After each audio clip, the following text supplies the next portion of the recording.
আসসালামু আলাইকুম, কি অবস্থা সবার? কেমন আছেন সবাই? আশা করি ভালো আছেন। আমি আলহামদুলিল্লাহ ভালো আছি। তো আপনারা দেখতে পাচ্ছেন আমার পিছনে কোনো খাঁচা নেই। তো এখনই আমি আমার খাঁচা নিয়ে আসতে যাব আমার ফ্রেন্ডের বাসায়। চারতলা খাঁচাটা ওদের বাসায় রাখা আছে। তো কবুতরগুলো আরো খুবই কষ্ট হচ্ছে, ও খাঁচা নাই এর জন্য। এই যে দেখতে পাচ্ছেন ছোট খাঁচায় ওদেরকে রাখা হয়েছে। তো চলুন খাঁচাটাকে নিয়ে আসি। তো এই যে আলহামদুলিল্লাহ ওর ছাদে চলে আসছি। সে কবুতরকে খাবার দিতেছে, তাকে বললাম ক্যামেরা দিয়ে একটু তাকানোর জন্য।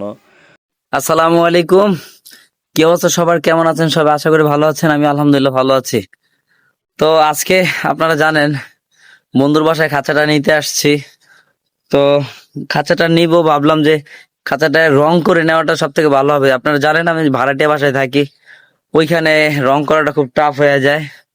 ঠিক আছে, যেহেতু বাচ্চারা আছে, তো ভাবলাম যেহেতু বন্ধুদের ছাদে আছি, এখান থেকে রং টং করে নে। হ্যাঁ, তো এই যে একটু আগে রং কিনে নিয়ে আসলাম। অন্য কালার ছিল না, দোকান একটাই খোলা ছিল, সেখানে লাল রং আছে। তো এই লাল রংটাই দিব আর কি।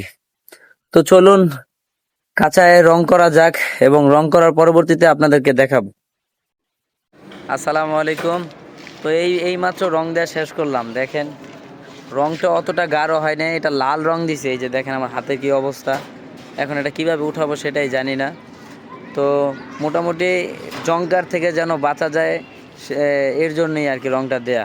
কারণ আপনাদের একটু সুন্দরভাবে দেখায়। এই যে দেখেন খাঁচাটা অতটা গাঢ় হয়নি, বোঝা যায় জংকার জংকার। মোটামুটি রং দিছি আর কি। এই যে অনেক সময় লাগছে আর প্রচুর কষ্ট, খাঁচায় রং করাটা প্রচুর কষ্ট ভাই। তো যাই হোক, সবাই ভিডিওটা ভালো লাগলে অবশ্যই লাইক কমেন্ট শেয়ার করে দিবেন। তো আলহামদুলিল্লাহ এই যে আমার চারতলার খাঁচাটা বাসায় নিয়ে আসছি এবং সেট করছি। গতকালকে রাত্রে ভিডিওটা করতে পারি নাই, তো সকালে ভিডিওটা করলাম। তো মাশাআল্লাহ নতুন খাঁচায় আলহামদুলিল্লাহ কবুতরও রেখে দিয়েছি।